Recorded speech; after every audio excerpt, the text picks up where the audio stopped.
Welcome back, Dodecadorks. We're the 12-sided guys.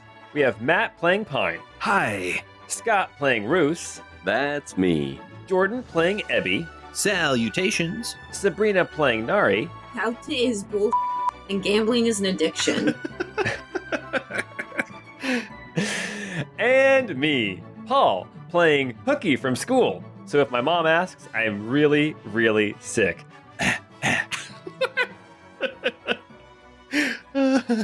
You're watching Matlock, is what you're doing. You're right, Matlock, yes. Just a friendly reminder, FanX is just a little over 1 week away. So if you have your tickets, huzzah! And if you don't, huzzwah!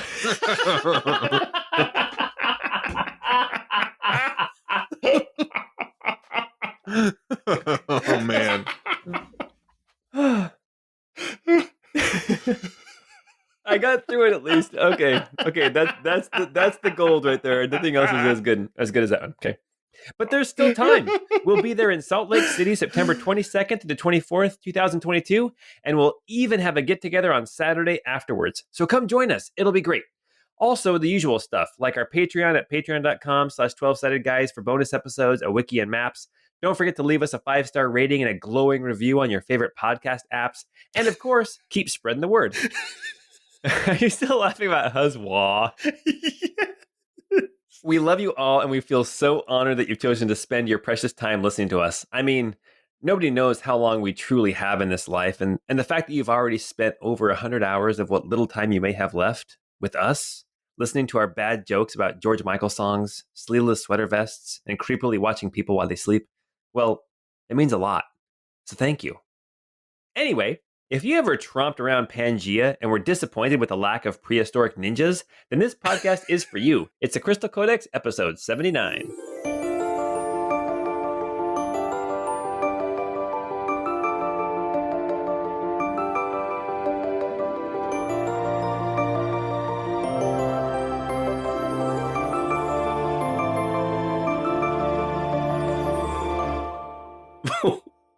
Okay, I didn't get that one. Joe and Mac Caveman Ninja? Sure, why not? I'm running out of Nintendo games. Joe and Mac Caveman Ninjas. But they weren't ninjas, like, They at weren't. all. They weren't. They were just cavemen.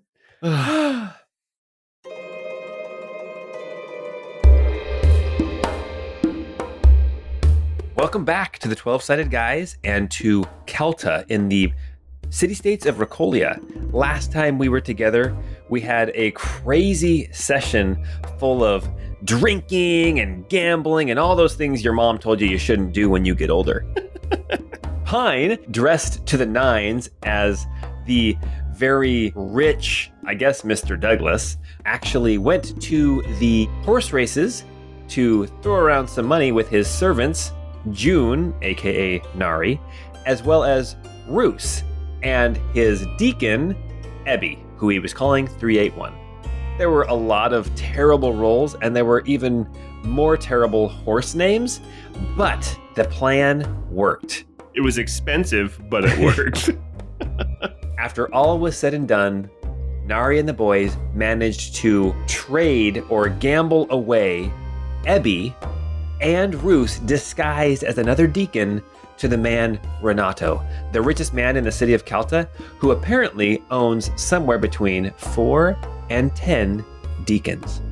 Last we left off, Rousse and Ebi had just arrived at Pellow Manor, to the northeast of the city of Calta, while Pine and Nari sat back at the wooden palisade, which is just about a mile away, to get some food and maybe some drinks. No drinks for me, ever again. Oh. That's right, I forgot. And Pine was pretending to be drunk.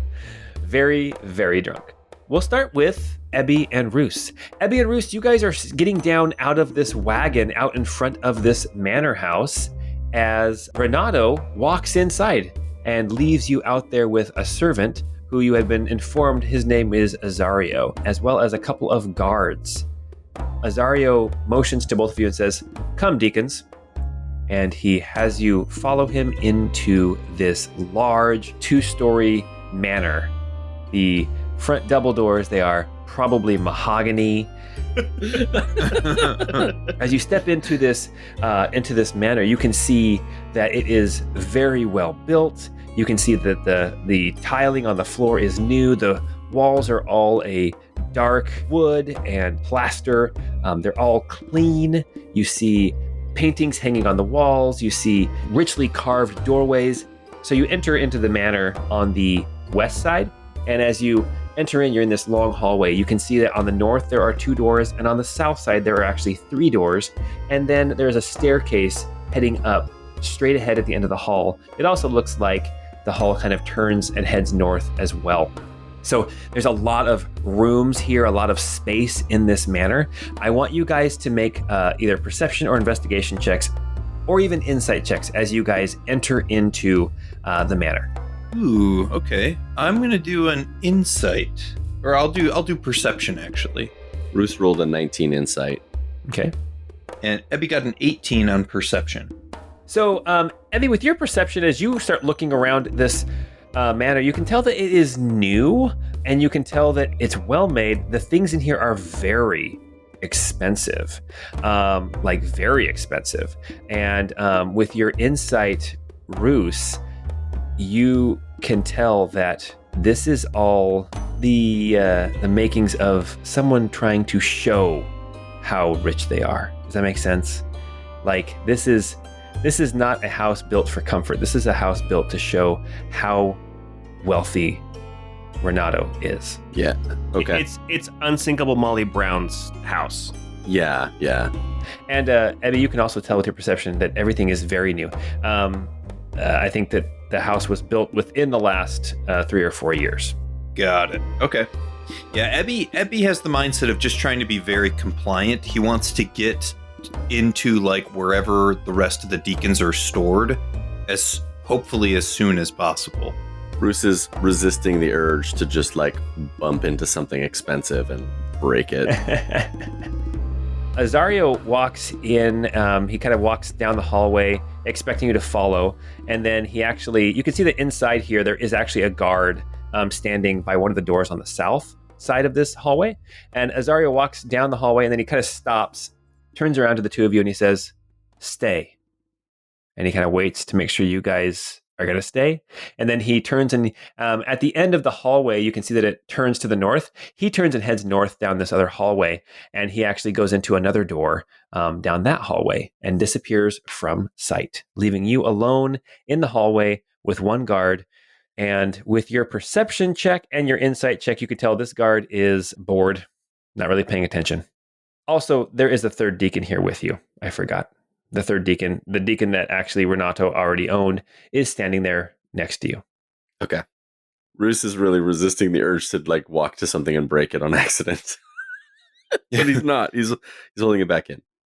Yeah, Ebi is like statuesque, just standing there staring straight ahead. Okay. After a little while, probably about 5 or 6 minutes, Azario comes back out of that door and comes to the 3 deacons standing in front of him. And as he's just about to talk, suddenly the doors behind you, the front doors, those doubled mahogany doors, burst open, and in walks a probably 25, 26-year-old, blonde, very attractive woman in a green dress, hair done up in curls. You actually recognize her from the Royal Pavilion. She comes storming in, and she looks straight ahead, sees the 3 deacons as well as Azario, and she points at Azario and she says, "Azario, he left me there. I had to get another ride."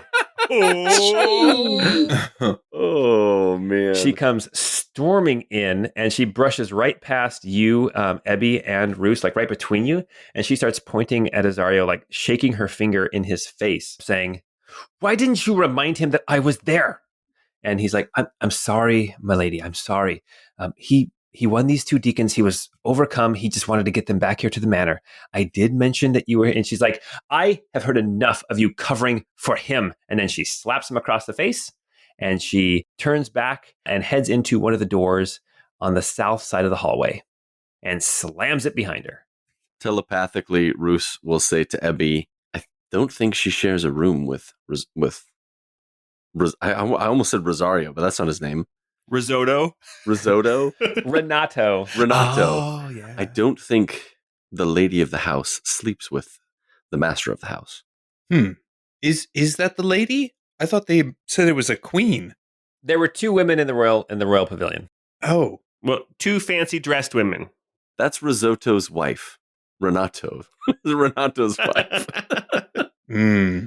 Risotto. I mean, if risotto's good, risotto's wife has got to be delicious. Azario kind of like rubs his jaw a little bit and kind of pops it a little bit. Did you hear that? Did that get picked up on the microphone? Yeah, that Yes, did. I heard it. That was my actual jaw. Damn. I can do that every time. Anyway, he looks back at the 3 of you deacons and he points to the one that Renato already owned and says, You're getting low. Why don't you go dock? And then the other deacon actually walks towards one of these doors to the south. Actually, if you're looking at the floor plan of the manor, there are 2 doors on the north side of this hall, and there's 3 on the south side of this hall. And the deacon goes to the last door, the furthest east door on the south side of this hall, and goes through that door and closes it behind him and disappears from sight. And then Azario turns back to Ebi and Rousse, and he's looking at you guys, and he's like, let's see, how much power do you both have? And he starts looking at both of you. And now what I am going to need, you are going to now tell me, Rousse, what he has to get to beat your disguise. Oh, no. You had to know this was coming. I know. It's, let's see. It's probably just my spell save DC, which is 15. Okay. Let's see what he's got as far as, is it investigation? Is it perception? What is it? Oh, it says investigation check. Okay. He's got a +2 to this. So here is the roll. He has to beat a 15. Yeah. Oh my gosh, it can go so bad right now. So badly. Okay, here we go. Bling. Oh, Yes! yes. He rolled a 3. You never roll low. You My never heart. roll low. Guys, my heart hurts. My My left shoulder's numb. He rolled a 3 for a 5. And he looks at you both, and he doesn't seem like he's seen through the disguise. He says, you seem like you both have quite a bit of power left. Well, I'm sure that the lady will want to eat. So, and then he points to you, Rousse. He says, you, in the kitchen with me. And then he points to you, Ebony, says, you stay. You're going upstairs. And then he will take you, Rousse, back kind of up that north hallway. And he goes back into the room that he was in before. Oh, no. And he expects you to follow. Bye, Abby. Good luck. Meanwhile, Nari and Pine are back at the wooden palisade, and Pine's like, really? An entire rotisserie chicken? Oh, yes, easily. Maybe 2, if you're feeling adventurous. I was going to say, they're called a capon. Hey, birds, get a load of these tiny chickens. That's a Saturday Night Live joke from a long time ago. I knew that Matt would get it. You know, if there's any kind of conflict between that Renato and his wife, she may just want to burn the whole place down for the insurance money. She may be an ally. Oh, that's good. I didn't realize you were so good at sensing relationships, Pine. Oh, no, I'm terrible at it. But I keep pushing relationships that have ended for some reason or are never going to happen, but I just think they'd be cute, so. Shoot. But I honestly, I have no idea because, Rousse and Ebi aren't really giving us any information yet.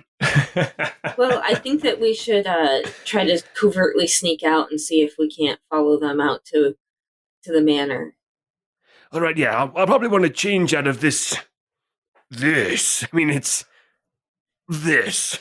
Yes, I think it would probably be good if we made you a little bit less obvious. Yeah, I'll change back into my blues. And I still have that kick-ass eagle skull mask from Gulliver's March a few years ago. I'll put that on, too, to protect my identity. I'm not sure that's the subtlety we were looking for. But it's so cool looking. It's like an eagle skull. It's like, cool. Is it not cool? Like, do the kids nowadays not think it's cool anymore? It's just their own season, Rousse, you follow Azario into this very large kitchen. It's probably like 30 feet by 30 feet. There's like this big, huge oven on the far wall. There's tables covered with food. There's bread that's baking. This looks like probably, do you remember way back when you were in Eberly Manor and you guys were there at Gadaver's March, actually? I don't remember who all went into the kitchen. Did you guys all go in the kitchen? I don't think Rousse ever actually did. I think he was too busy playing grab the hot dog with the guard. But, yes, and I did succeed in that game. But this is probably one of the nicest kitchens like you've ever been in. And you can see that there is literally one person in here working. Yeah, she looks like the evil queen from Snow White. She is definitely elderly, but you can see that it looks like she knows where everything is. She's doing things just like she's reaching and grabbing things without even looking. She just looks like she knows her way around this kitchen very, very well. And Azario walks in and says, Mona, I got you some help. And then she turns around and looks and she sees you, Rousse, the deacon, and she says, another one? I don't trust them. They don't work very well in here. They don't have, they can't think things through. And Azario says, no, just have him do the simple stuff, stirring pots, that kind of thing. And then Azario goes to leave the kitchen. And Rousse, you are stuck in here now with Mona. Oh, helping her cook. Great. Okay. We'll get back to you in a second. Samantha, please say that the butler's name is Tony Maselli. This is the butler, and his name is Azario. Well, then you screwed up. So for Ebi, the moment Azario and Rousse left, Ebi turned towards the guard that was near him. Yeah. And stood just uncomfortably close, staring at him without blinking. Just glaring right at the guy. Classic Ebi. Oh gosh. Are you trying to make him uncomfortable? Maybe a little bit. My head is slightly cocked to one side, leaning towards a shoulder, and just staring at him. He's actually standing, like, at this point, right next to the door that the lady of the house actually went into. He actually, as you stand there, he shifts his feet a little bit, and then he moves and stands on the other side of the door, so he gets a little bit further away from you. And then Azario comes back out. And Azario steps out. He steps towards the staircase. It's at the far end of this hallway that runs east to west. And he points at you, Ebi, and he says, upstairs, come. Okay, Ebi slowly turns from the guard and then goes upstairs with Azario. Azario takes you up this staircase that kind of wraps around, and it's got a landing, and then you kind of end up on the second floor, basically right above where you were on the first floor when you first stepped onto the steps. And you walk into this very large room. It's got to be like 60 feet, 70 feet long, and probably 30 or 40 feet wide. And there are a couple tables on the far walls. There is a piano in here, a large rug. There is a harp over in the corner. You can see that it looks like a banquet hall, but everything's kind of pushed off to the sides. And at the far west side of the room, you can see that there are windows. You also see there are a couple of guards standing in here in different places, standing at different doors. And you can see that in this main room, there are 3 doors on the north side of this room, as well as 3 doors on the south side of this room. And then there are also, it looks like 3 doors down. Yeah, yes. And it looks like there's also, it kind of wraps around behind. There's like a wall behind the stairs. It looks like there's a place you can go actually even further back behind the stairs to some other area of the manor. But this manor does look very large. And Azario takes you over to one of the doors on the south side of the room, and then he tells you to stop in the middle of the room, and then he knocks lightly on the door. And you hear a voice say, "Come," and then Azario goes in, and you are left out here in the sort of the music room, the banquet hall, alone with just a couple of guards. And I creepily turn and then just stare at those guards as well. You have so much practice. Why don't you make a perception check? Because they're not paying attention to you. They're actually talking to each other. Got it. 21. Oh, perfect. Yeah. You can hear them actually talking back and forth. And then you hear one of them say, one of these days, Millicent's going to stab him in the neck. And then the other one's like, shh, quiet. And then the first one says, he treats her really, really poorly. And he left her at the races again. All right, Ebi, you are standing here in the middle of the room. And then Azario comes and steps out. He points at you, Ebi, and he says, you're not needed today. I'll show you where you dock.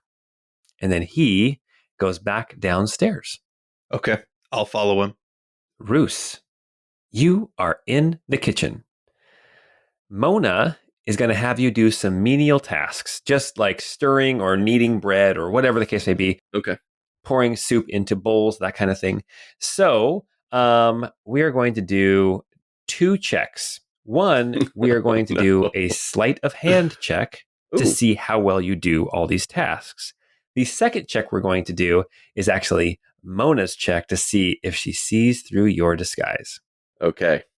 Do you want me to roll first or you? You can roll first, but I'm warning you, her investigation gets a +4. Oh, man. Okay. But she's not trained in investigation. It's just her intelligence modifier. So my sleight of hand was a 29. Oh. I want to try and distract her from looking at me as much as possible by playing into the stereotype that she said. Like I'm not like stirring in a circle the soup. I'm like banging one side of the pot and then banging the opposite side of the pot and just like going back and forth and back and forth. I'm trying to get her ire up. So whatever she asks me to do, I'm just going to do it as like poorly and annoyingly. Amelia Bedelia in it. Exactly. You pull out little top hats to dress the chickens. Yeah, I was thinking you were like Baymax trying to get through a narrow space type stuff, like that kind of slowly turn. Yeah. Yes. Okay, well, here's what we're going to do then. She's going to have now disadvantage on her investigation check because your sleight of hand was so good that we'll say that you are bothering her to the point where she has a hard time focusing. +4 to this roll. Oh. She rolled a natural 20, but then her other roll was a 4. So she got an 8. So you are adequately ticking her off. Yeah, but you continue to just kind of work there in the manor, in the kitchens. I'm actually surprised you haven't had Scott make a breakdancing roll to like do the robot. Oh, that's a terrible joke, my friend. No, could you imagine trying to do the robot for like an hour as you're trying to like cook in the kitchen? I'm going to try that tomorrow when I make pancakes for breakfast. Please film that. Oh, it's going to be terrible. Ebi, Azario then takes you down another flight of stairs into the basement. As he heads down into the basement, you follow along. You can see that the staircase opens, it kind of leads into this 10-foot wide hallway that extends about 40 feet further back west, kind of more towards the entrance of the manor. And the interesting thing about this hallway is here on this side of the hallway, you see 3 doors. Then you see a guard, and then about halfway down, you see bars.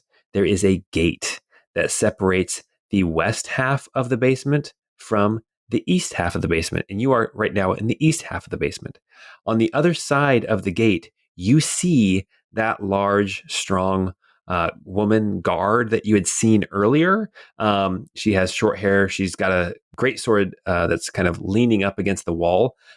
She's sitting at a desk with a book out in front of her. And it looks like she is making some kind of note in this book as Azario steps down into this hallway. And behind her, you can see that there are 3 doors on this western side of the gate. Azario steps down to the gate and pulls out a key and unlocks the gate. The guard, we'll call her the captain. She looks up and Azario says to her, "This one's going to dock." And she's kind of nods. And then he unlocks the gate and he walks past her to the very furthest west door and is expecting you to follow. Yeah, Ebi will make his way that way as well. Every time you say this one's going to dock or taking to go dock, it makes me think of Ebi as a Roomba. Oh, man. Ebi got a 23 on perception. You can see the doors down here in the basement. The 3 on the eastern, easily accessible side of the basement that are not behind the gate, they are just kind of normal doors. But here on the other side, these are solid doors, big locks. As you walk past that little desk that the captain was sitting at, you can see that the book she was writing in, you quickly glance over with your 23, you can see like listings of gold and of spices and of silks and even of deacons, and you imagine that right now you are probably in Renato's treasure vault. Azario takes you to this furthest west door and opens it and has you follow him in. Okie dokie. Oh my gosh. Guys, What's up? what if Renato is a dragon? Oh my gosh. Oh no. Not another dragon. I mean, this wouldn't be a real one. Oh man. But like all about hoarding, doesn't care about his hot wife. Like, Yeah. That's no bueno. Sus. This guy's a rich farmer who raises horses, and now you're like, maybe he's a dragon. Smile. I will just say this. He made his money with horses and with gambling. This is new money. This is like the guy who won, $40 million in Powerball, right? okay. And Or he's just it's the spring dragon that's a few hundred years old that finds a new identity every couple decades. Or it's that Mhm. guy. Yes. Okay. Azario walks in, and you can see in this room, it's a room that has 6 pedestals, not really pedestals, just little raised areas. And there are like conduit, snaking hoses and wires that come out of these little pedestals. And in on 4 of these pedestals, you see there are deacons, including the one that you saw at the race. And they are all plugged in. They're all in their kind of sleep mode, where they're not really asleep, but they are getting their long rest. Perfect. Okay. Azario motions to one of the platforms and says, "Doc." And then he literally walks out of the room. And with your 23 perception check, you hear him lock the door behind you. Okay. I see how it is. Perfect. Well, I think Ebi is is the door see-through? Are there is it like just a barred door in a jail cell, or is it like No, so the only bars were the gate that was kind of halfway across the hallway. These doors are just like solid oak, very, very well built. The door jambs themselves are like reinforced. There are big, heavy duty like padlocks on them as well. nice? Okay, well, I think Ebi is just gonna immediately walk up to one and be like, "Time to get to work," and is gonna try to awaken one of them. Fantastic. All right. Rousse is upstairs in the kitchen. What are Nari and Pine doing currently? Did Pine get changed into his casual clothes? By this point, Pine would have changed, and I think that we are heading out into the darkness. Nari's going to be kind of looking around as we go, just making sure nobody's specifically following us or watching us. There's really not anybody out at this time. It's probably around like 9:30 or 10 o'clock. So there are lights on in some of the windows. There are people in the wooden palisade who are, drinking. That same poet who was doing so poorly when you were in before is up trying her hardest, and it's just terrible. Oh, you didn't I'm say not that a guy- earlier. We're probably not outside yet if Nari saw her. I am a poet at heart, if you know what I mean. You guys get out of the wooden palisade. You guys start heading east, and once you're outside, it's pretty dark. Especially once you kind of head past the edge of the inn, then you're in the fields, and so you can see lights on in these farms, and a couple of the little barns might have a little bit of like a lantern that's lit out there. But you are moving through some dark plains along a well-worn path. Then Pine will hold your hand, Nari, to kind of lead you, so we don't have to use light. That sounds good to me. I'll put my hand on your shoulder. Okay. If you don't want to hold I get it's kind of intimate, but yeah, Well, shoulder's it's fine. just that your arms are so far down there, and I don't want to stoop. I'm like a 2-year-old holding their parent's hand. That's incredible. Oh. Okay. We cut back to the Pellow Manor basement, where Ebi is going to try to attempt to awaken one of these 4 deacons.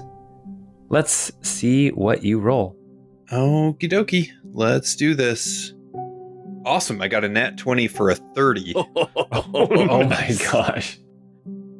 The Ormech wakes up with no ill effects. The lights in its eyes, as you flip that breaker switch in its chest, you see the lights dim and go out and then turn back on green.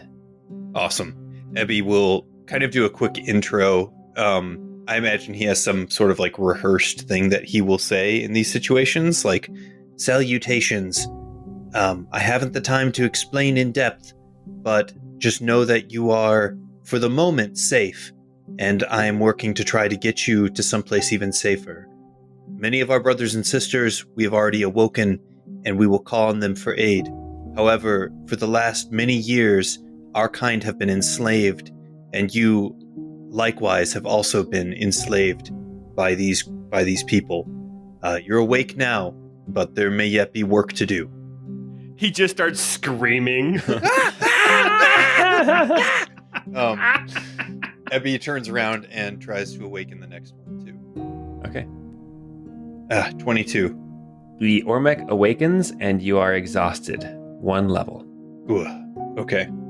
Same kind of spiel. Spiel? Spiel. Schlemiel, schlemazel. This second Ormech asks you, where are we? And kind of looking around, are we in prison? Not exactly. These are like the servants' quarters, if you will. They've been using our kind as slaves to both fight and to serve them in their homes. And, well, now that you're awake, you won't have to do that, but we may have to fight in order to get out of here. For now, if they come in, play your part and just do as they direct. But know that me and others are working hard to get you liberated. Cut to Rousse banging on a pot loudly. Actually, we are cutting back to Rousse. We are cutting back to Rousse, and Mona finally turns to you, Rousse, and says, "Get out. Go dock, or whatever you do. Get out of my kitchen." Rousse will leave the room, and since he doesn't know where Ebi is or where to dock, he'll just start exploring. Okay. And I'm going to try and do it stealthily. It's the sneaking deacon. That's right. Okay, so Rousse, as you leave the kitchen, you can see that to your right, kind of on the north side of this hallway, there is another set of double doors, and they look like they're exterior doors. And then straight ahead from you, there is a door. And then those are the only 2 doors in this kind of north hallway. Otherwise, you can head south and go back into the main hallway. Okay. How many hours have passed? So enough to travel 1 mile and bother a cook. I would guess probably about an hour and a half. Okay. So I'm on my second casting of the spell. Okay. I am going to attempt to sneak and explore the first level of the house. Well, why don't you make a stealth check? I got a 22 stealth. That's enough to beat the passive perceptions of the guards. Unless you go right in front of them, they're not going to see you or hear you or pay attention. Especially because you still look like a deacon. Okay. So I will walk straight across the hall. It looks like there's a door in front of me. Yeah, there is. And I will enter that room. Okay, perfect. When you push the door open, you see that it is a finely appointed dining room. There is a fireplace on the north wall. There is a large table. It's already set. You can see that some of the food that you were terribly helping with has actually been brought in already and is kind of on a table off to the side, ready to be served. And then there is a door on the south side of this room, which you imagine leads back into the main hall. There is also a door on the west wall. Okay. Is the fire burning? No. Okay. All right. I will go across the room into the next one to the west. As you push open that door, it actually is not a secret door, but it's a bookcase door. And so when you push it open, you can see that you are entering into some like small little library reading room. This room also has a fireplace, as well as windows along the western wall. And there's a door to the south that you imagine also leads back into the main hall. But you can see that there's books in these bookshelves. There's also a couple of books that are on like coffee table kind of thing in the middle of the room. Okay. All right. And the only exit's the one leading south? Yes, or back into the dining room. Okay. I'm going to go back through the dining room into the first hallway that I was in. Okay. And then I'm going to walk north instead of south. Okay. You go north, and at the north end of the room, there are double doors. These doors seem a little bit like they're taller. They seem a little bit thicker, and they look very similar to the doors that you entered into on the west side of the building. Okay, I'm going to assume that that's a doorway out, and I'm going to turn and head south down the hallway. Okay, perfect. I'm going to get into that main foyer, and there are 3 doors in the south. Yep. I'm going to go through the middle one that the wife went through. Okay, there is a guard standing there. Yeah. He seems to kind of be not paying any attention. A deacon walking around in the manor is nothing new to him. So you head towards that door, and you are going to go into that room? Mm-hmm. You walk into the room, and you can see that this room has nice wooden floors. It's an art studio when you walk in there. You can see that the lady of the house is actually sitting on a stool. She has a palette up on an easel in front of her. She has some paints out. She has like a smock that she's put over her dress, and she is looking across the room at a table that has some fruit on it, and she is in the process of painting a still life. And as you enter and close the door behind you, she turns around to look at you, and she says, "I don't need anything. You can go away." It seems like she has calmed down since her abrupt entrance into the manor. Okay, Rousse will turn around and and walk around the guard to the other doorway. Okay. Okay. I'm gonna have him just make just an insight check, just real quick. Oh my gosh. There's What a good is roll. going on with these dice? Oh no. Oh my gosh. I have no idea where I'm going, by the way, so I'm totally lost. Yes, as you walk around the guard kind of like he's noticed you. And with a natural 20 insight check, he looks at you and he says, "Where are you going?" I will stop and turn around and face him and say nothing.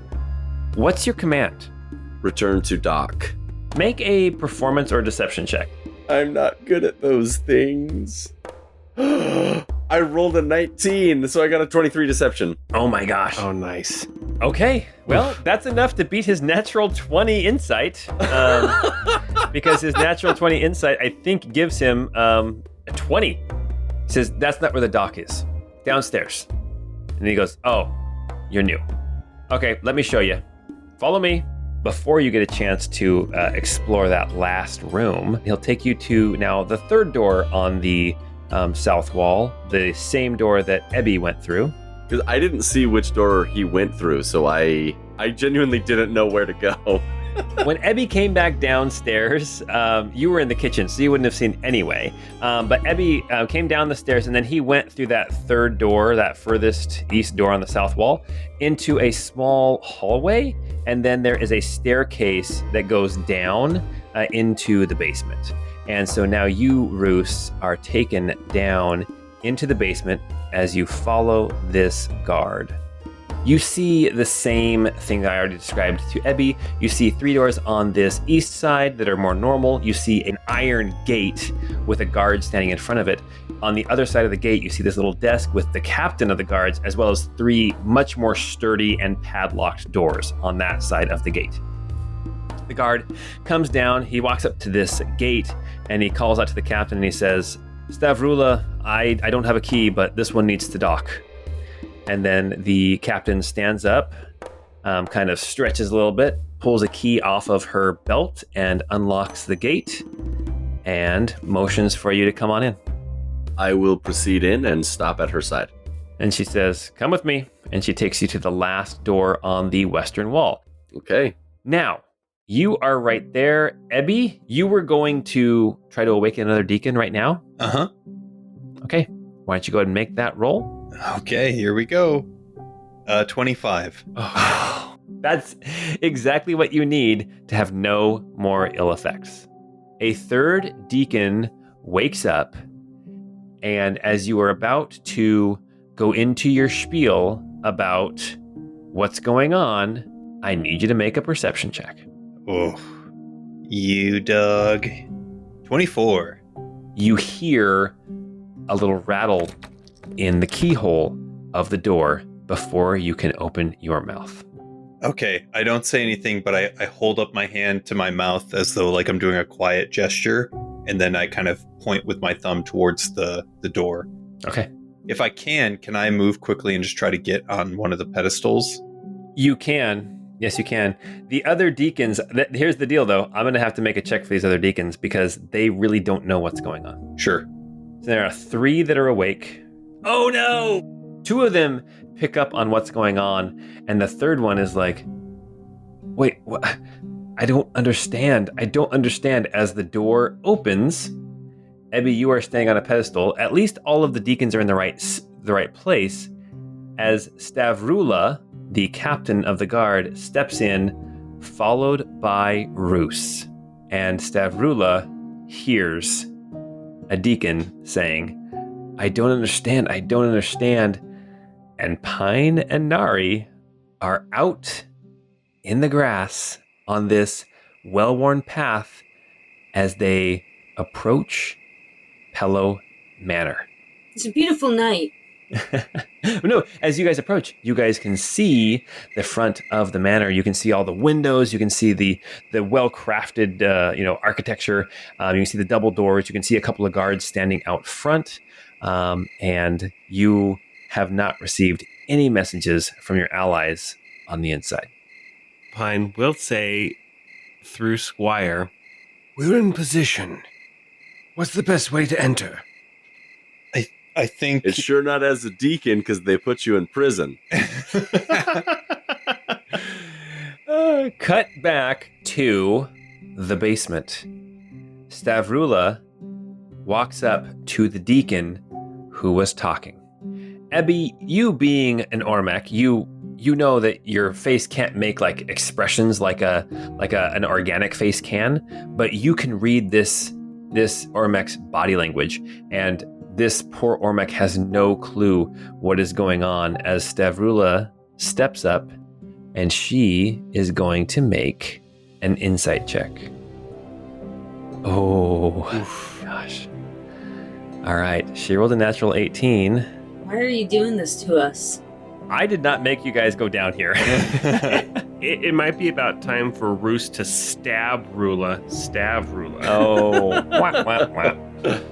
Yeah, She grabs that deacon by the neck and she forces it down to its knees.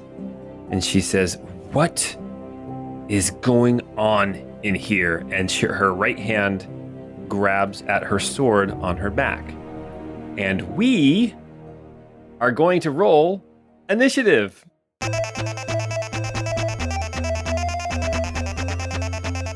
Pine got a 22. Bruce got a 15. Oh, 17. All right. Nari got an 18. Oh my gosh, you guys, this could be so bad. All right, at the top of the round, we have in the room with the 4 deacons, 3 of whom have been awoken. We have Stavrula, the captain of the guard, who is a little bit further south in the room, with a deacon between her and Ebi. Amarok is invisible next to Ebi, and then we have Rousse kind of off to the side by the door that enters into this room, just kind of seeing what's going down. And at the top of the initiative, we have Amarok with a 23. All right. Amarok is just going to do the help action. You know, I think I thought about having him provide the help action to Rousse, but I think I'm going to have Amarok give Ebi the help action. Fantastic. Yeah. Now, on to Mr. Pine. Mr. Pine, you are upstairs outside, and you have no idea what's going on. because nobody said anything to me yet. So I'm going to roll an investigation check. And I got a 19, which means I got a real nice skipping rock. And that brings us now to the guard who is down here in this room. Not in the room, he's in the hallway outside. He's going to just not do anything because he has no clue that anything is even going on yet either. Okay, with an 18, we have Nari.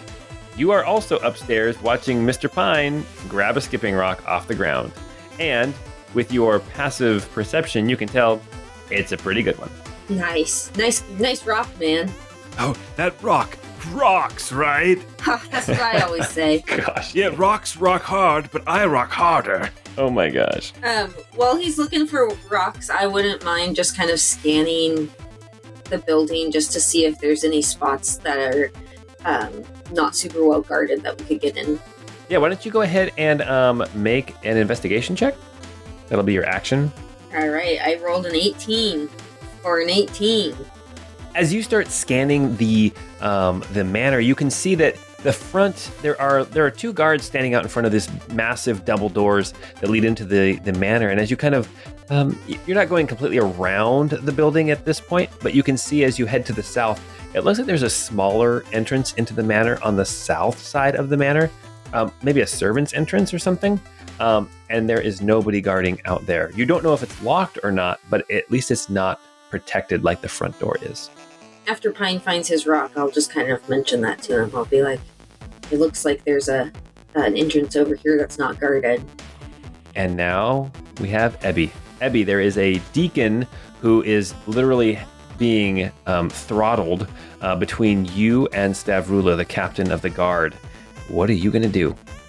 I think I'm going to immediately cast heat metal on her armor. Oh, that's so brutal. The creature is holding or wearing the object and takes the damage. The creature must succeed on a Constitution saving throw or drop the object if it can. If it doesn't drop the object, it has disadvantage on attack rolls and ability checks until the start of your next turn. Okay. There's no save on this. It's just straight 2d8 damage. All right, so you're going to roll two. Now, is it verbal, somatic, material? What is it? Like, what kind of signs are you going to be giving that you are casting the spell? Yeah, it's the verbal, somatic, the whole 9 yards. Okay, so we'll say there is no mistaking that you are casting a spell. Yep. At this point. Okay, perfect. Roll your 2d8. 10 fire damage. Nice. And that is, I think that's it for now. I don't really have any other bonus actions that I can do at this point, so we'll call that good. Okay. Rousse, you see right in front of you, it's about like 10 feet from you, Stavrula is grabbing onto this deacon and her armor starts to glow red hot. And what are you going to do? Rousse will say through Squire to the rest of the party, we need a distraction, something big, get as many people out of the house as you can. And then I will say to Stavrula, these are sentient beings, and we will leave with them. They are not slaves. They are not to be imprisoned. And while I'm saying that, I'm going to try and sleight of hand take the keys from her waist. Okay, sleight of hand. You send Gigi over to go pick them off of her belt. That's right. For a 27. Oh, what a good girl. Even before you finish talking, they're already in your hand. Like Gigi has already just like slipped down and snuck over, grabbed them, and then zipped back over, climbed up your back, and dropped them into the palm of your hand as you're saying your little spiel. Okay. Perfect. Anything else that you want to do? I guess that was the sleight of hand was your action. Yeah. And you talked. I talked to two different people, so that was probably free action and bonus action there. So that'll be my turn. Okay. Were you attempting to persuade or to intimidate, or were you just giving information? I guess persuade. Why don't you make a persuasion check with disadvantage? I rolled an 8, but it could definitely get lower. Oh man, the other one was a 22. Oh well. Very good. She heard you. It is now Stavrula's turn. Stavrula looks at the deacon in front of her and throws him to the side, draws her greatsword completely, and comes at you, Ebi. Does she make these attacks with disadvantage? Yeah. Did she walk through my threat range? Yeah, she had to. She walked through your threat range. Okay. Does that mean anything to you? No, I missed. I rolled an 11. You whip out with your dagger and you miss. Okay. So disadvantage on these 2 attacks. Yeah. She has a +9 to these 3 attacks. Okay, the first one is a 22. The second one is an 11, and the last one is an 11. So only 1 hit. Yeah. Okay, that is going to be, with this greatsword, kaboom! 18 damage. Holy cow. No, 19 damage. 1 hit does 19 slashing damage. Holy cow. I do not like her. But that is her turn. Do I need to roll a Constitution save? Yes, it's still difficulty 10, because it's half of the damage dealt. Okay. 22. Okay. Spell's still up. That disadvantage is going to help you a ton. Okay, now it is time for the Ormechs here, the 3 that have been freed. And let's see what they are going to do. The one that was getting choked and thrown against the wall just kind of cowers where they are. The other 2 that you have freed recognize what is going on, and they are going to attempt to grapple Stavrula. They are both going to do it, so we're going to do the roll with advantage. 18, she gets a +9 to this roll with disadvantage thanks to heat metal. So Stavrula is grappled. She is not restrained, but she is grappled. Okay, she has been grappled, and it is now back to the top of the round. It is Amarok's turn. I think we'll just have Amarok dive in for a bite attack. Okay. AC of 18. 21. Wow. Good now she has boy. to make a con save, correct? Yeah, DC 11. Oh, she rolled a natural 11. He only did 4 damage with his bite. Okay. All right, good job, Amarok. Pine, you have just gotten this message to make a big commotion, some kind of a distraction out in front of the manor. It is your turn. So remind me, Nari, you said that you saw an unguarded door? Yeah, to the south. I don't know if it's locked or not, but it was unguarded. It looks like a servant's entrance. Get ready to move. And I'll yell out, "Oh no! Look over there!" as loud as I possibly can, and then I'm going to use my red candle to cast daylight. Ooh, where at? So it's a 60-foot range, so I'm going to basically do it because we're on the west side of the building, correct? Yeah, you're kind of on the southwest side of the building. You guys were kind of, I'm assuming as Nari was kind of looking for another way in, that you guys both kind of wandered to the south side of the building. Gotcha. So I'm going to cast daylight 60 feet northwest of us. So back away from the manor, but it's going to be, bright, a sphere of daylight, and I'm going to try to sound really worried in how I shout it out. And then I'm going to use my movement to move 30 feet toward the unguarded door. 35 feet, my friend. 35 feet, because I'm fast. Fast as boy. That brings us now to the guards. And actually, at this point, it's the guards who are upstairs, who are outside, who just saw the daylight. You hear shouts go up, like, "What's that?" And then you hear somebody call out, "Guards, to the front! Something's coming at the manor!" And that is their turn. Okay, Nari, it is your turn. All right. Nari is going to just do her best to follow Pine at this point. Okay. I think at this point she's kind of still trying to sneak without being seen by the guards, Okay. but mostly just trying to follow him. So you move up a few feet behind him, and that is going. I'm going to make one quick check here as you two are moving past a specific window. We're going to roll it with disadvantage, though. Oh, but she's concentrating on a bowl of fruit.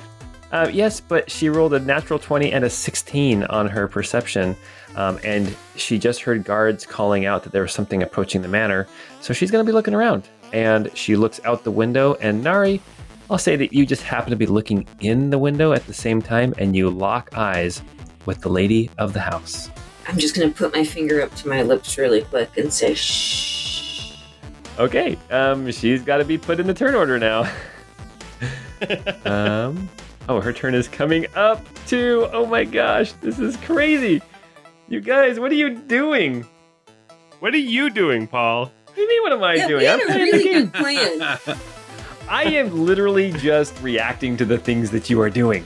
Okay, Nari, your turn is up. Ebi, it is your turn. You have Stavrula right in front of you after having just dealt you a massive blow with her greatsword. She is now being held by 2 of the deacons that you have rescued. Perfect. We'll go ahead and cause the fire damage to impose disadvantage again for her and give her 8 more damage. Perfect. And I think I'm going to go ahead and blast her with 2 mana cannon blasts at like point blank range. Kaboom, kaboom. Perfect. First one is a nat 20. Oh, dang. Double that dice. 9 force damage was the roll, so 18 damage. Boom. Nice. Very big hit. And then the second blast is a 13 to hit, so probably not. That one will miss. Okay. And that is it for Ebi's turn. All right. That now brings us to the lady of the house. I'm just going to start calling her Millicent because that is her name. She stands up, dropping her brush and her palette, knocking over the painting she was working on as she rushes out the door, and you can hear her through the window, barely audibly, calling out, "There are people outside! There's people outside! We're under attack!" What a drama llama. At least she didn't say to the south. She did not. Now, it's all adding to the commotion, correct? Yes. That was the plan. It's all part of the plan. All right. Rousse, it is now your turn. Bruce is gonna step up and slash out with his dagger. Okay. That is a 26 to hit. That will hit. Okay, so then I did 11 damage, 13 precision for 24 damage. Big hit. Wow. And then I will say again, we don't want to kill you. These are innocent people you have been imprisoning, and we are leaving with them. Persuasion or make an intimidation check at this point. Okay, I'm not very intimidating. Oh, but hey, I got a 17. Okay. Let's see. So I did a counter intimidation check, and that was a 19 plus 5 for a 24 as she glares back at you, Rousse, and she says, "You will not leave here alive." It is now Stavrula's turn. She has multiple targets around her, and what she is going to do, she is going to lash out first at Ebi with disadvantage. That's an 18. Does that hit you? Ah, that just hits. Oh, that's a big hit. That's another 19 damage. Yikes. Okay, Oh, man. this chick hits like a dump truck. She does, for now. Then she's going to lash out at Rousse with disadvantage. That is a 19. Oh, that'll hit. That's 18 damage. Okay. And then she is going to lash out at one of these deacons who is holding her No. Oh, don't you do it. with disadvantage. An 18 for 20 damage. Oh. She knocks one of the deacons down, and that is her turn. She's still held by the other one. It is now the deacon's turn. I am going to make a check for that one who was cowering again. Natural one, still cowering. Starts leaking some oil. Yes. The one who now has her held by itself is going to attempt to grapple again in an attempt to either knock her prone, like pin her down prone, or somehow incapacitate her, pin her arms to her side. So we are going to do opposed athletics rolls. The first roll is Stavrula. Ooh, a natural 1 Ooh. plus 9 is 10. This deacon is going to now attempt to grapple, has to beat a 10 with a plus 1 to this roll. It's 50-50. Oh! Boom, boom, boom. Wow. This deacon attempts to wrestle her to the ground, try to pin her arms to her side, but she is just too strong. She gets her arm free, and this deacon is just hanging on for dear life. She is still grappled. Okay, that brings us now back up to the top of the round. We have Amarok. Amarok is gonna give Rousse the help action. Okay, Pine. You are outside of the servants' entrance of the manor. Okay, Pine is going right to that door and is gonna bump in. You go down. You go to this door. You bust into the door. You can see it is a hallway. The floors are light wood. You can see the 2 doors on the right, a doorway straight ahead, and then kind of at the end of this hall, there's another hallway that kind of goes off to the right. So as Pine is entering that door, I think I used, how many feet did I use so far? 5, 10, 15, 20. 20 feet to get that far.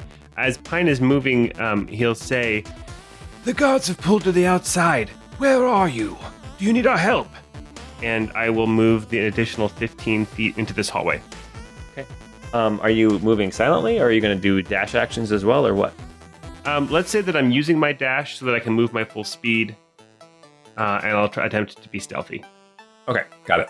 That's at 20 on my stealth. Okay. That brings us now to the guards. You guys can't see what's going on. So, as far as the guards upstairs, you have no clue what is going on. Nari, it's your turn. Okay, Nari is also going to use her dash action just to follow Pine.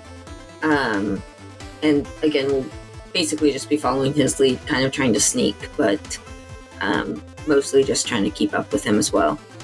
Perfect. Nari, your turn is over. It is now Ebi's turn back down in the basement in this room full of Ormechs. Ebi, you have Stavrula straight in front of you. You have a still dormant sleeping deacon to your left. To your right, you have this cowering deacon.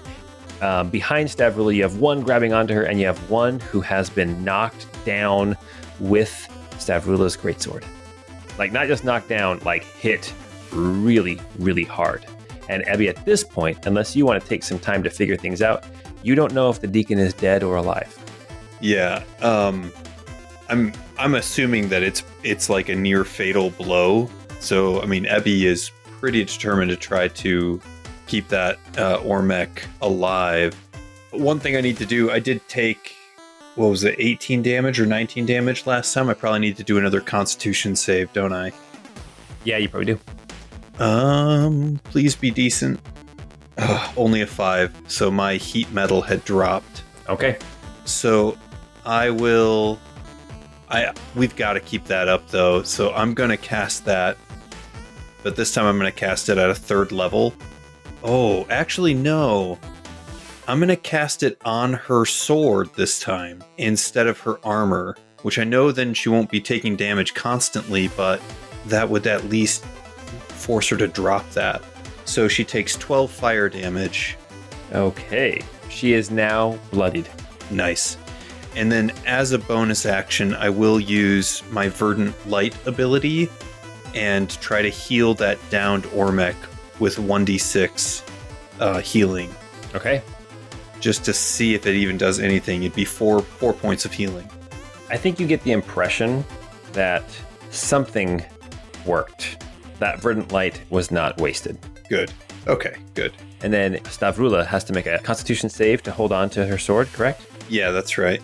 Okay, her con save is a +6, and she rolled an 8, which is a 14. What's your spell save difficulty? 17. She drops her sword. Oh, hallelujah. Nice. All right. That brings us to Millicent, the lady of the house. Pine and Nari, you can hear some like yelling and screaming and noise coming from that door at the end of the hallway, but you can't make out any words. Rousse, it is your turn. You see straight ahead of you, Stavrula has dropped her sword. All right. I will see. So Amarok is assisting me on this one. Okay. So I will take a strike with my dagger. 22 to hit. 10 radiant. Only 6 sneak attack. I rolled 3 2s. Oh my goodness. For 16 damage. I will use my item interaction to kick her sword across the room. Okay. Back towards the door. Behind you. Nice. Yes. Then that'll be my turn. All right. It is now her turn. She is going to use her action to break free from the grapple. Her roll, she rolled a 2. which is one better than she rolled last time for athletics check, but that's still an 11. The deacon holding on to her has a +1 to their athletics. And, that's a 15. She is still grappled. She cannot move to go pick up her sword. Yay! Oh, nice. We are just gonna slowly, brutally murder this woman. You can hear, through gritted teeth, she's like, "You will not leave this manor alive." And that deacon now is again going to see the one who's crying. We'll see if they can get up to stop crying. Nope, another natural 1. That poor deacon. That's not even with advantage or disadvantage. That's just a straight, every time I roll it, it's a 1. That's hilarious. Could you imagine the trauma of coming into existence and then being choked and then just murder happening all around you? Oh gosh, it is. Yes, it is. Yes. Sometimes I have to remind myself, okay, this game is supposed to be fun too, and not just always super dark and scary. Very good. Okay, so the deacon that you brought back to life, or you healed up, they pop up and they are going to again assist the other deacon in trying to subdue Stavrula, which is going to be now, she has a straight athletics roll, no longer disadvantage, with a natural 20, and they have advantage on theirs, and they got a 19, so they got 20, but she ended up getting 29. So she is still grappled, not incapacitated. And we are back to the top of the round with Amarok. Okay, I think Amarok is going to give the help action to Rousse again. I think that's the best thing I can do with Amarok. Okay. Pine, you are in this hallway on the first floor of the manor. You are sneaking down this hallway. There's a couple doors on your right. There's a door straight ahead. And there's a little hallway at the end of the hall that goes off to the right. And nobody responded to my comment about where are you? Oh, I totally forgot that I'm sorry. It's okay. You guys you have your hands full. So I totally get it. I think that Pine would know, though, that something bad is happening, because probably you hear this, you hear them cussing in their brains, a lot, because of what's going on. So again, in his mind, Pine will say, "Where are you?"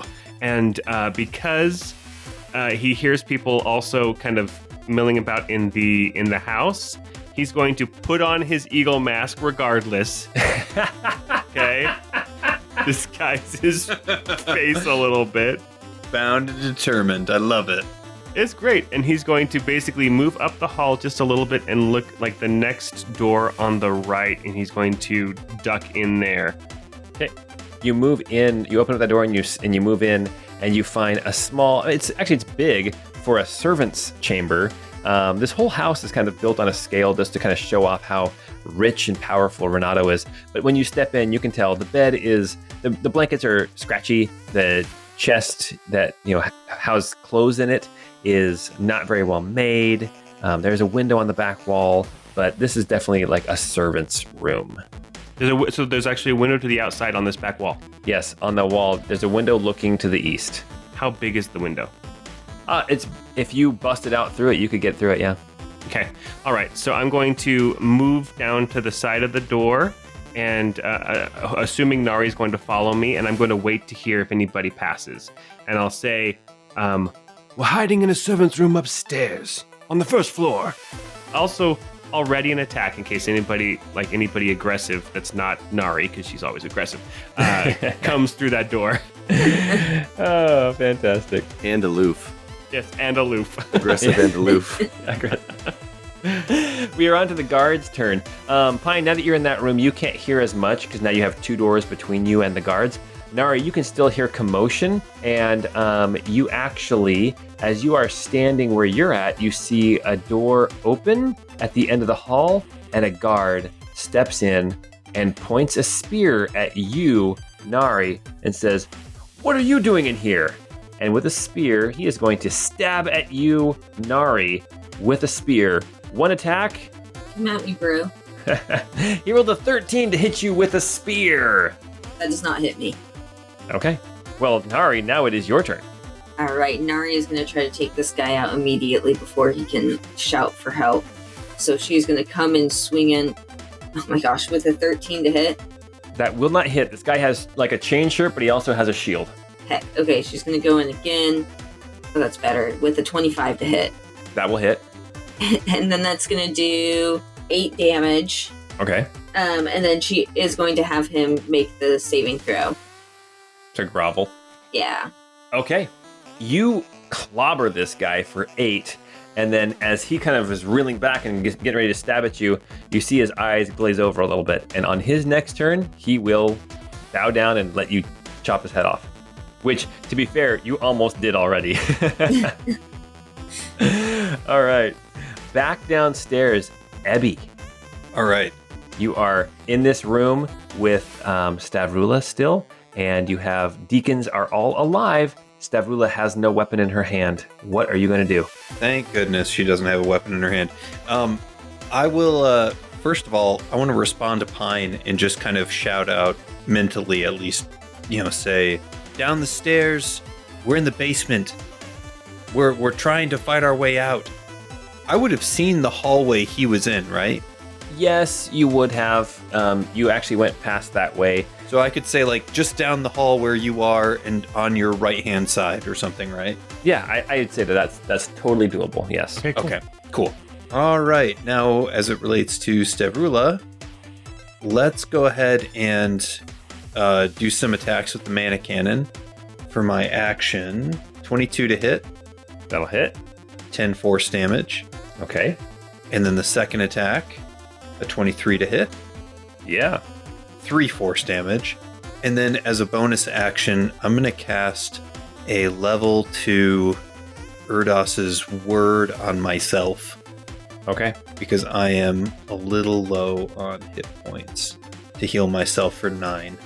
Okay. It's Millicent's turn. She is nowhere to be seen. It is now Roos's turn. Roos, you have Stavrula in front of you. She's been taking some serious hits. In fact, 105 hit points worth of damage already. Okay. Again, with advantage, I'm going to attack out with the dagger. Oh, my goodness. I rolled a 1 and a 2. I'm going to bonus action strike out with the chakram. See if I can't do something. I got a 21 with that. That'll hit. And that one, I'll do 6 damage plus 7 precision for 13 damage. It is now Stavrula's turn. Stavrula reaches for her belt, whips out a dagger, and she is going to now attack Ebi once, Roos once, and the deacons again. Now a straight roll, plus 9. Ebi, natural 20. Oh, gosh. Okay. 10 damage. Got it. Okay. Roos, 15. That will miss. That will miss. Okay. And Deacon, the same one that she attacked before. 19 will definitely hit. She rolled a 1. That's 6 damage. That is enough to knock that Deacon down again. Okay. Poor guy. Poor gal. She doesn't care about being grappled anymore. She is now fighting for her life. And it is now the Deacon's turn. I'm going to have that Deacon make a death saving throw with a 12. Okay, very good. The one Deacon still crying? A 9. Yeah, still kind of crying. Kind of picking themselves up a little bit. The other one, in an attempt to incapacitate, the Deacon got 20. Stavrula got a 16. Stavrula, as she's whipping around with this dagger, stabbing at everybody, this Deacon manages to pin her arms to her side and incapacitates her. Oh, nice. So for the next round, at least, you all have advantage to hit her. Yes. Great. Amarok, what are you going to do? Amarok, seeing the opportunity, will dart in and try to bite her. 18. Let me see if I roll the advantage. 21 with advantage. Okay. The 18 would have hit anyway. So yeah, go ahead and roll some damage. Cool. And then she has to make a Constitution save. Yep. 7 bite damage. Okay. And she rolled a 15 natural on her Constitution save. So she is actually doing fine. Okay. Perfect. Well, she's not doing fine. Like, not at all. She is hurting really, really bad. All right. Oh, I guess she even... I didn't realize this. We don't have to change anything, but they would still take half as much damage on a successful save. So, Oh, we'll roll that poison damage then. It would have been 8, but halved to 4. Okay. And that is enough? Question mark? That is not enough, but you can see that she is in bad shape. All right. Mr. Pine, it is your turn. You are hiding in this servant's room. You heard a commotion from outside in the hall, and as you step back out of the servant's room, you can see that there is a guard that has attacked Nari. Okay, well, Pine is going to come up behind this guy, so that's 15 of my feet, and I'm going to go ahead and take a couple of non-lethal strikes with the Tabery Ambassador's Blade level 3. Nice. When I draw it, I will use that ability to blow out any uncovered flames, so candles and things, in a 30-foot radius. So this hallway may get dark. It did get dark. Cool. First is a 15 to hit. The 15 will miss. Oh. 16 AC. Oh. 20 to hit. Dirty 20. Okay. And that will be 14 on my first strike, 6 on the second with cold damage. Non-lethal. There you go. He crumples to the ground. He's getting ready to strike at Nari. His eyes glaze over. He's about to kneel down, and you come along with the flat of the blade and just bam, smack him upside the head, and he drops. Okay, so then after he drops, then I'm going to just head up here. I have 20 more feet of movement, so I'm heading further up in this hall, further north in this hall, and then to the east side toward these stairs. I'm about 10 or 15 feet away from them now. Yeah, you can see the stairs going down to the basement here in this little hallway. All right, perfect. That brings us now to the guards. And at this point, there are no guards that you guys can actually see. So we are going to go back up top again to Nari. It is your turn. Okay, so Pine is taking care of the gentleman in front of me, so I will follow him down those stairs and just trust that he knows where he's going. Ebi, it is your turn. You have this captain of the guard, Stavrula. She is bleeding from multiple wounds. She's got burns on her. You can see that she is just taking a beating, and at this point, her arms are pinned to her side. It's time to finish this. I would say Ebi would try to do non-lethal, but at this point, that's not where Ebi's heart is at. He's just going to try to kill her. Okay. A 25 to hit with the mana cannon. That will hit. 5 force damage. A next hit, only a 16 to hit. You miss. And then as a bonus action, Ebi's going to do an Erdos's word on the downed Ormech Okay. and heal that person for 9. Okay. Nice. And that's it. All right. We will skip the lady of the house and go straight to Rousse. Rousse, you have this captain of the guard. And they're pinned. They are pinned. I'm going to strike out with my dagger again. Let's see if I can do something decent. Oh my goodness. I got a 13 to hit, That's a miss. and that's with advantage. Yep. So it sounds like you should have gone with the broken sword hilt. You're instead. probably right. I'll come back with my chakram to... Oh my goodness. I can't manage to do anything. Oh. I got a 15 to hit with my chakram. Oh She my can't god. even move, man. Come on, man. Yeah, I know. I'm Oh, man. I'm not happy about this. All right. Well, that was my turn. At this point, it's one of those fight scenes where the whole group gets in there and starts trying to wail on Jackie Chan, and he's crawling out between their legs. Yes, They don't realize they're not punching That's exactly anybody. what's going on right now. All right, it is now Stavrula's turn. She is going to attempt to break free from the restraint. And actually, because there's two of them doing it, they will have advantage. So she got a 20. And then the deacons, their athletics check, they end up getting a 15. She breaks free from being restrained. And at this point, I think she breaks free from the grapple as well. She's going to move around Rousse, and she's going to move down to pick up the sword that was kicked away by Rousse. That will do attacks of opportunity. And Ebi's threat range. And the deacon's threat range. And Amarok's threat range? Nope. Okay. She's also no longer in Pine's threat range. I can't manage to hit anything. I got a 16 to hit on my attack of opportunity. I'll just try to smack out at her then with my rod. Which sounds dirty, but yeah, we're gonna try that. And rolled a 20, Nice. 2 damage. This woman cannot die. Oh, man. Just slowly beating her to death. Oh, We also have 2 deacons that are going to make punch attacks at her. Come on, deacons. You sure Amarok doesn't get an opportunity attack? I'm I just am kidding. pretty sure no. Not according to where he is on the map right now. Okay, deacons are going to take 2 attacks. Oh no, 9 and a 10. They managed to miss. She does pick up her sword. And we are back up to the top of the round. Amarok, do this thing. Yeah, Amarok will dart in and see if he can make it happen. Probably not. A 13 to hit. Oh no. no. Okay. All right. That's a miss. Pine. So I'll come running down the stairs, and what do I see?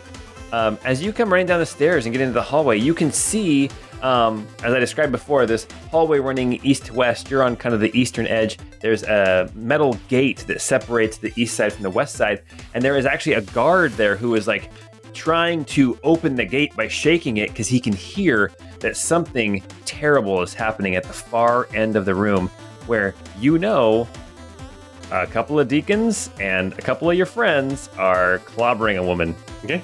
But this guard has not seen you yet. He is trying to get the gate open, but he does not have a key to it.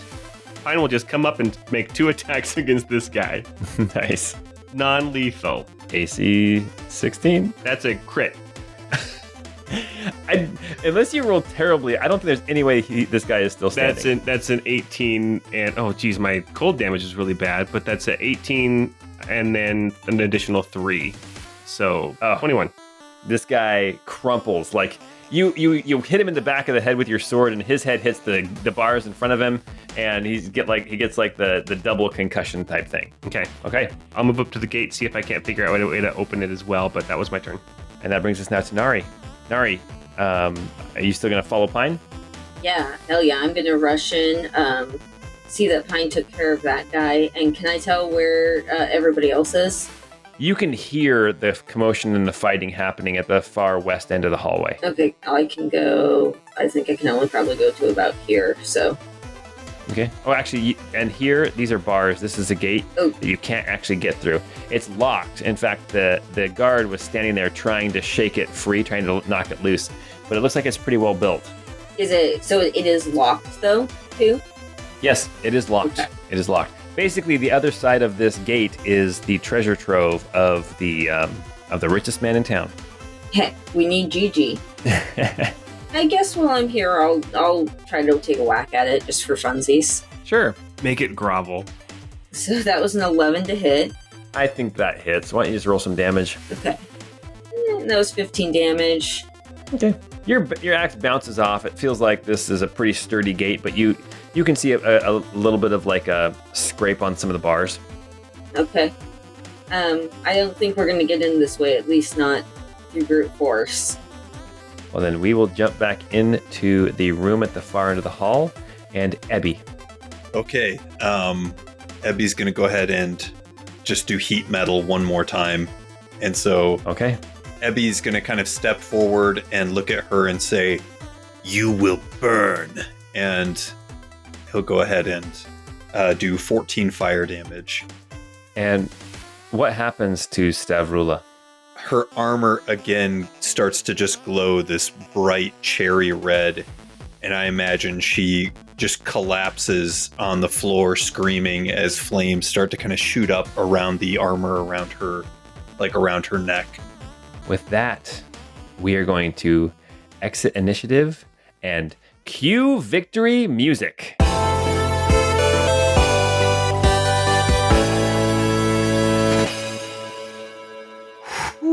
Jeez. Very tentative victory music. Doodaloo-doo. Doodaloo-doo. Yeah. Oh man. Okay, so real quick, you guys have to get out of Pellow Manor, but there is still one deacon that has not been awoken. Yeah, Ebi's gonna roll to try to awaken the last one. 24. Okay, Ebi, you wake this deacon up, and you now have 2 levels of exhaustion. Okay. Oh, great. So we have Is that half speed? it's half That is. speed. And one of the deacons got knocked out twice as well, so they're half speed as well. To assist us on our escape, Rousse will have Squire hide everybody's tracks. Oh, fantastic. Are you there? The door's locked. We're here. I've got the key. Come on, everyone, this way. We'll explain everything once we're safe. Rousse, you get that key in that door and open it up as you all come pouring out into the hallway here in the basement of Pellow Manor. You can see on the far side of the gate, you can see Pine and Nari looking, they look great. Nari's still greasy from the full chicken she ate. You can see Ebi and Rousse as they come out. I imagine that probably Rousse dropped his disguise. Yeah. You can see that Rousse has been hit pretty hard, and you see 4 deacons come following along behind Ebi. Rousse, you use that key, you unlock the gate, and with Squire hiding your tracks, you sneak back up the stairs. You can hear in the main area of the manor the commotion of people moving about. They are still trying to figure out what is going on with that light out there.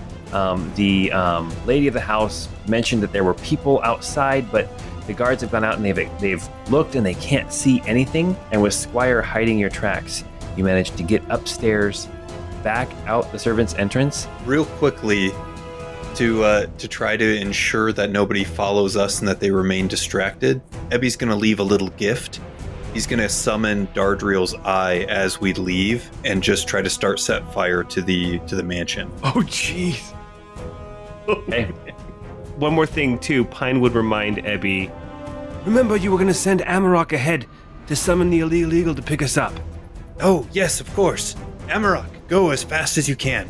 As you make it into the farm fields of the Pellow farm, you look back and you can see fire starting to lick up the sides of this manor. You see people... Did you do that, Nari? I didn't do that. Don't blame me. Who could have done that? Man. I actually put fires out while I was in there.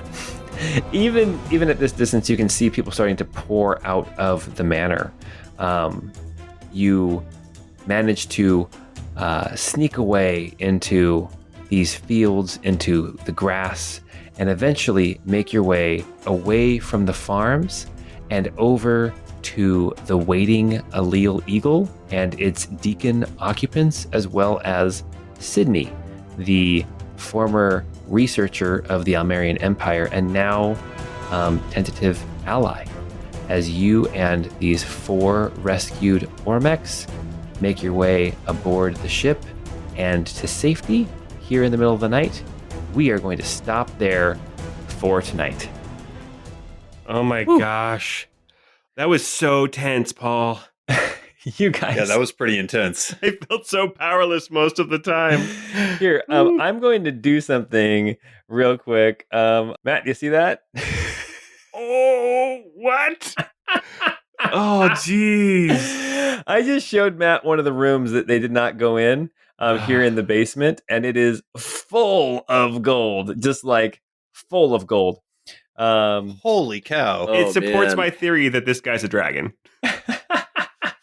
Because his token was in there on top of it, just like Yes, laying there. He was laying there, and one eye opened up, and he's like, "Yeah, smoke's coming out of his nostrils." No, Oh, jeez. oh man, that was intense. You guys managed to rescue the deacons of Kelta. Very good. Okay, well, hey, all you listeners out there, don't forget, go join our Discord. Come chat with us. Also, it's not too late to get tickets for FanX. You can come and meet us, hang out with us afterwards on Saturday. It should be a great time. By the way, we don't get any money if you come to FanX to see us, but we'd love to hang out with you afterwards if that's not a possibility for you guys. That's true. That's true. Yes. If you're conveniently located in the Salt Lake area. Yes. In the Intermountain West, in Salt Lake City. Oh, please don't. That's a throwback to probably the worst intro of all time. Or was it the best? Anyway, until we get together next time, we hope you have a great time.